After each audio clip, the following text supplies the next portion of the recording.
Boa noite. Eu vou falar um pouco aqui sobre a importância de erros, burradas e dificuldades e a importância disso para se aprender. A maioria das pessoas olham a carreira de um empresário e leem no jornal o sucesso que ele teve e acham que aquilo é uma linha reta, que se chega lá com facilidade, não é?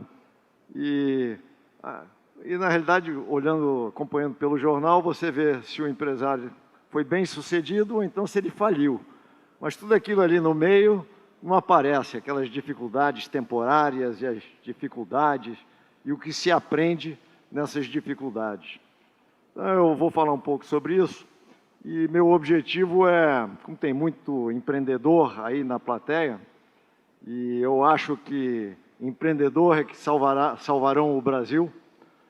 E eu quero que todos os empreendedores que tenham aí não desanimem na primeira dificuldade ou na primeira volta para trás ou assim. Quero que eles continuem, né?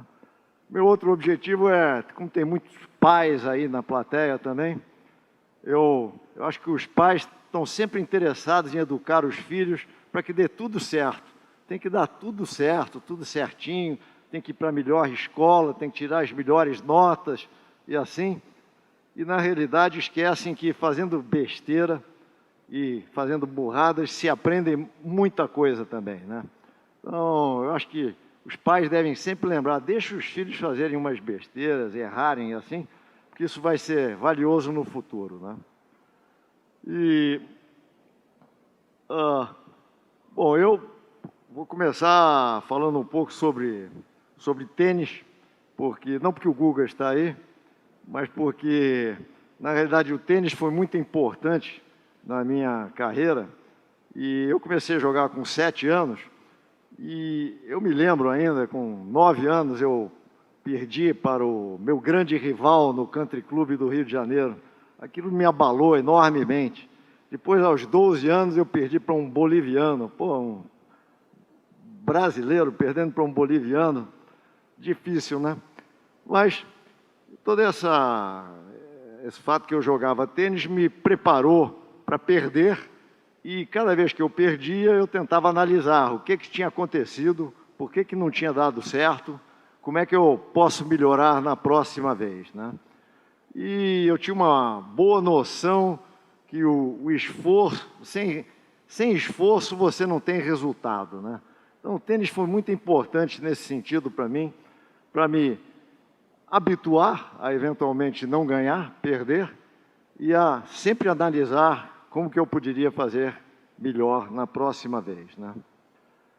Depois, aos 17 anos, eu era um surfista, um tenista até aquela época, só estava interessado em tênis e surf, mas eu fui para a faculdade no exterior e fui para Harvard, onde tinham talvez os jovens mais brilhantes do mundo iam para Harvard, e lá estava eu, surfista, tenista, que nunca tinha estudado muito e tinha que me virar, né?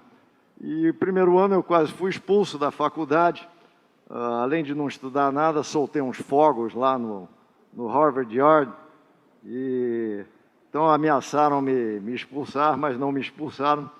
E eu voltei e eu resolvi que eu tinha que focar e encontrar uma maneira de completar o meu curso lá, porque da maneira que eu era antes, eu não ia chegar nunca a ter um diploma de Harvard, né?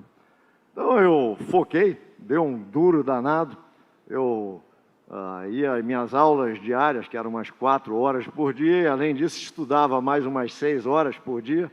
Para um surfista do arpoador, estudar 6 horas por dia, além das aulas, era muita coisa, mas tudo bem, e me obrigou a desenvolver métodos de focar e ter bons resultados com isso. Eu reduzia todos os meus cursos às 5 coisas básicas que eu tinha que aprender nele, e dali eu desenvolvi assim, uma técnica de focar sempre nos 5 pontos básicos.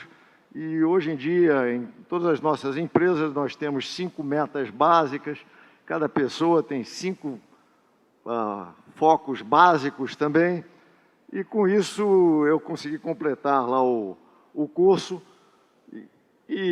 como eu disse, que se eu não tivesse tido as dificuldades iniciais, talvez eu não teria completado, né? Mas por causa da dificuldade, foi que eu tive condições de superar as dificuldades e chegar lá, né? Depois eu passei um ano no exterior jogando tênis, e foi a única época que eu realmente joguei só tênis, e voltei para o Brasil e me juntei a umas pessoas do Ivy League, das melhores faculdades americanas, e montamos uma financeira. Então, meus colegas, meus sócios eram mais velhos do que eu e mais experientes do que eu, todos bem informados em boas faculdades. Falimos em 4 anos, quer dizer, fomos totalmente à falência, né? Bom, aquilo foi um baque colossal, tinha 26 anos e me achava o máximo e descobri que não era tão esperto assim, ou tão inteligente, né? Mas, novamente, as dificuldades me ensinaram muita coisa, né? A empresa faliu porque não tinha nenhuma administração, todos os sócios eram parecidos, todo mundo queria vender muito, queria fazer negócio, transas bacanas e tudo, e ninguém cuidava da retaguarda, ninguém administrava nada, e falimos. Quer dizer, então, bom, aprendi bastante, aprendi que em sociedades e quando você contrata gente, você não deve só ter pessoas parecidas com você, você tem que ter outro tipo de pessoa. E aprendi também que você, em qualquer empresa, tem que ter uma boa administração, senão aquilo não anda para frente. Quer dizer, o goleiro é tão importante quanto o pessoal que está fazendo negócios, né? Dali para frente, então, todas as empresas que eu andei envolvido, sempre dei muita atenção à administração e aos goleiros, e a tratar bem os goleiros da empresa, né? Bom, nessa época também, nessa financeira, teve uma outra ocorrência que me influenciou muito. Eu cuidava da parte de bolsa nessa financeira, e tinha um especulador famoso daquela época nas bolsas que chamava o Mendoncinha. E o Mendoncinha era um especulador enorme, assim. E o Mendoncinha era nosso cliente e decidiu que iria tomar o controle da siderúrgica Belgo-Mineira, que era uma empresa enorme naquela época, cheia de ativos. E ele comprava ações da Belgo-Mineira e ele se financiava em cima das ações, quer dizer, se alavancava, e cada vez mais ele ia se alavancando e se alavancando.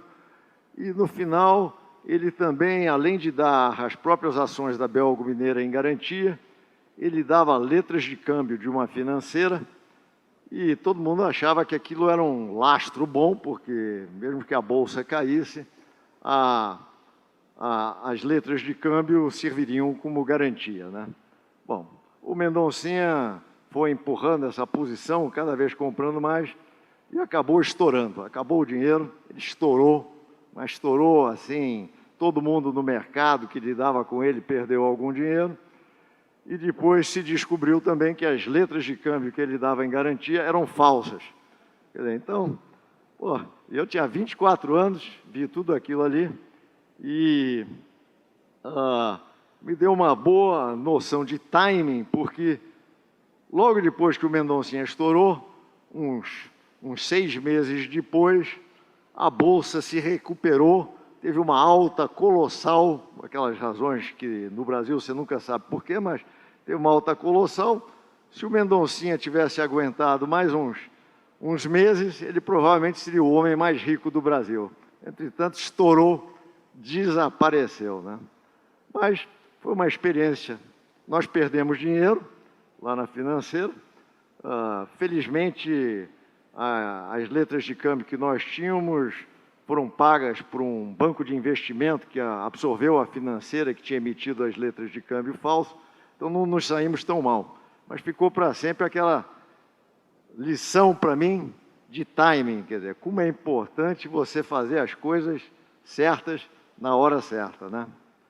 Muitos anos depois, quando nós compramos a Anheuser-Busch e nos endividamos em 54 bilhões de dólares, quer dizer, eu várias vezes pensava no Mendoncinha. Poxa vida, será que eu sou o Mendoncinha da vez? Ou será que esse negócio vai dar certo, né? Agora, esse tipo de sentimento você não aprende indo para a escola ou indo para nenhum business school.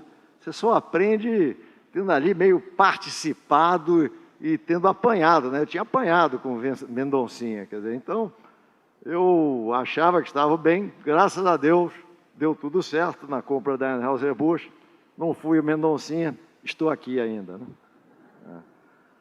Bom, depois o próximo sonho grande, depois que a financeira estourou e assim, eu trabalhei no mercado uns anos e acabei juntando um dinheirinho. Eu tinha 200 mil dólares na época, em 71, tinha 31 anos, e decidi comprar uma corretora, uma carta patente corretora. Ia ser a melhor corretora do Brasil, corretora de bolsa, etc. Aí pagamos 800 mil dólares por uma carta patente e um mês depois que nós compramos a carta patente, a bolsa despencou uns 70%. Acabou o negócio de bolsa, de corretagem de bolsa que eu pretendia ser. Aí não tinha alternativa, tivemos que nos virar, inventar algum outro negócio para fazer com a corretora que tínhamos acabado de comprar. E foi uma época que o governo, o Banco Central, introduziu as obrigações reajustáveis do Tesouro e nós passamos a ser os grandes operadores de obrigações reajustáveis do Tesouro. Então, uma coisa que nós pretendíamos ser, não fomos, e outra coisa que estava começando naquela época, deu uma oportunidade enorme para nós, né? Então, a dificuldade do momento nos obrigou a procurar alguma coisa e em alguns anos nós éramos os maiores operadores de ORTN do mercado, né? Então, como eu disse, a coisa nunca é uma linha reta, não é? É sempre tem altas e baixas, e o importante é estar sempre aprendendo com as dificuldades e sempre vendo nas dificuldades uma oportunidade, né? Eu, por exemplo, vejo o Brasil de hoje cheio de dificuldades, todo mundo reclamando aí, como um lugar de muitas oportunidades. Nós estamos aprendendo aí, nós vamos melhorar, vai melhorar, daqui a pouco vai melhorar, porque nós estamos aprendendo. E como eu disse, dificuldade gera a necessidade de melhorar, né? Bom, depois, na corretora que ia ser corretora de bolsa, virou corretora de ORTN, depois virou banco de investimento, e era um sonho grande, né? Era um sonho de fazer o melhor banco de investimento do país, e nós, nesta época, também aprendemos muito a lidar com gente. Nós, no início do Garantia, eu entrevistava umas 1000 pessoas por ano para escolher umas 10, né? E desenvolvemos esse sistema de atrair gente boa, remunerá-los bem, dar uma oportunidade para eles, que hoje em dia é o ponto forte das nossas empresas, né? Nós estamos fazendo os negócios que nós estamos fazendo e as compras nos Estados Unidos que estamos fazendo, porque temos aquela equipe para mandar lá para essas empresas que nós estamos comprando e introduzir a nossa cultura. As próprias empresas americanas de private equity compram as empresas, etc., e contratam um bando de gente que não conhece para mandar para lá.